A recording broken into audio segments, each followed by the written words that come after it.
One thing about a magician, you never know what he's going to do. Maybe he's just better off trying to kick it in then, if it'll pass the 9. I don't think it passes the 9 either. It won't pass the 9? I think he's in a predicament here. He certainly is. I tell you what, the way the ball's laid, I think he's going to have to elect to go 2 rails here. Yeah, this way he can assure himself he'll hit it, and possibly... And the cue ball's going to stop, you know, and that's a good shot. Yeah, that's an excellent shot. Considering the position he was in, he certainly got the most out of it. That's the best shot he could have. That's the best shot he could have made from where in the position he was in. So this shot here, it actually gives him a chance to win the game from here, because this is a tough shot, and but I know Efren didn't want this kind of a shot to when he came back to the table. Well, he's looking to bank it. At least he walked over there, looked at the ball, see if there was a path to the pocket if he elected to bank it. But as thinly as he cuts balls, I wouldn't be surprised if he cut it. I think the shot he's going to shoot here, Billy, he's going to spin it with outside and come around this way and shoot it in the right-hand corner, just like, oh, he shot inside on it. He spinned it with inside. Wow.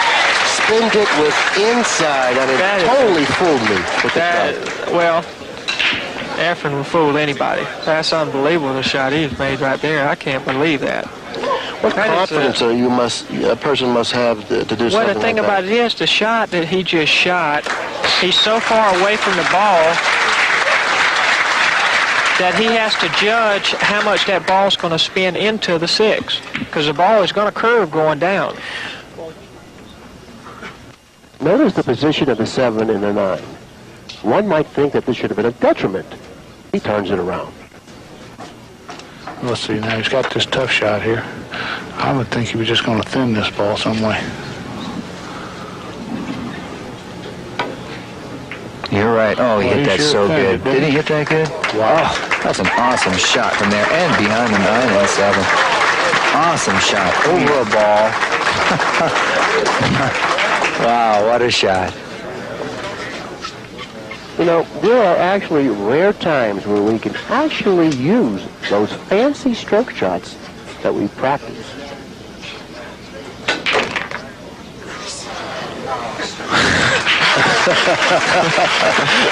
You know, stuff like that will be, you know, it's so entertaining. We're going to have to get a replay on that shot. We're going to have to get a replay on that shot. And he does. Watch this shot. The people out there in the audience can't see the cue ball now bending around. A little hook follow. Side cushion, clearing the 7. Not by much, but by enough, naturally, ending up in perfect line for the 7. Now, who would have thought this was a 2? I'm telling you, he was thinking about missing that ball. Well, that's probably the problem. You know, shouldn't be thinking about missing it.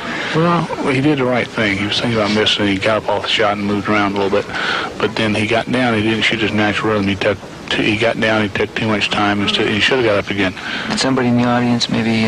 oh, well, it's something that happened. I didn't notice. Well, something could have happened. Because that, of course, can take your eye right off the shot and make you miss a shot like that. Look at this. Look at this. Played both. He played both. He played. If he misses the bank, he gets the 9 ball anyway. And that's. Well, Efren knows he's lucky to get a shot here. I mean, not just lucky, but he's very fortunate to get a shot there. Well, look at it. Whenever Reyes plays, crowds of people gather around in hopes to seeing something that's special. Okay, now he's really faced with the dilemma here. He doesn't have a shot. He doesn't have a safety. He can't push up table because he's going to leave the 2-9 billiard.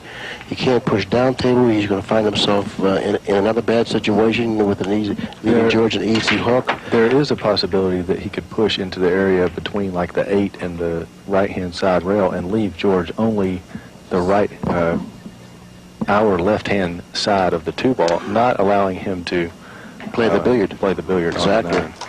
And that's exactly what he's done. He's used his good pool knowledge, like David suggested that he might do, and he pushed it onto a position on the table where the billiard is now not available. Well, and you know, the thing about here, George's decision is he knows that Efren Reyes is obviously the magician when it comes to playing safeties like the one we're getting ready to see. What he would like to do is to bank the 2 to the right of the 9 and go to the side rail between the 6 and the corner pocket, leaving the cue ball on this end rail, using the 9-7 possibly for blockers.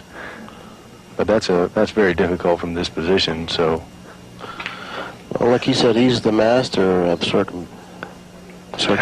how about banking the 2 straight up table between the 4-7 and leaving the cue ball on the end rail? How about playing the 2 off of the 4, a shot that no one on earth saw except him, and which he also executed perfectly. And so that's why he's called the magician, because when you feel that there's no out and there's no option available, he comes up with some kind of a shot, and then you say to yourself, as you scratch your head, how do you think of that? Billy, describe this shot for us. We're going to see a replay as soon as Efren pockets the 9. Describe to the viewers what Efren did on this 2 ball. Well, Efren Reyes pushed out to where he is right now, not allowing Breedlove to accept the shot and make the billiard on the 9. So Breedlove very, very wisely said, Reyes, I don't know what to do here. Let's see what you can come up with. Notice there isn't a safety here. He doesn't have anything that looks like a safety or an offensive shot. So, he evaluated the situation. Look at the cue ball is close to that rail. What can you possibly do here? Let's take a look at this. 2 off of the 4. Boom, off the 4, into the pocket. Boom, there it is. Now you see it, now you don't. That is incredible. Now, just like the modern-day one-pocket players have revised the game of one-pocket, Reyes is maybe starting a precedent and saying, this is how straight pool should be played.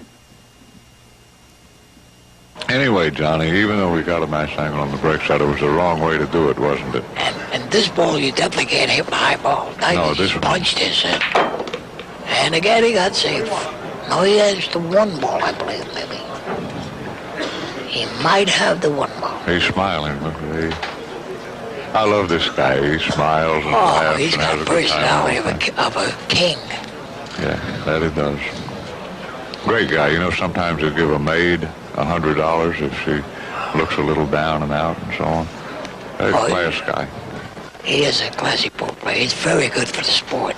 Oh, no question about it. Well, you and I have never been jealous of anybody's ability. The more good players, the better. I love it. I love to see good playing. And I love to see good players. And unique, Efren is. You can learn from him. I mean, he has different ways of going about things. He comes from a different country and banked it across the side. Now, see, I love this. This is aggressive straight pull. I like that.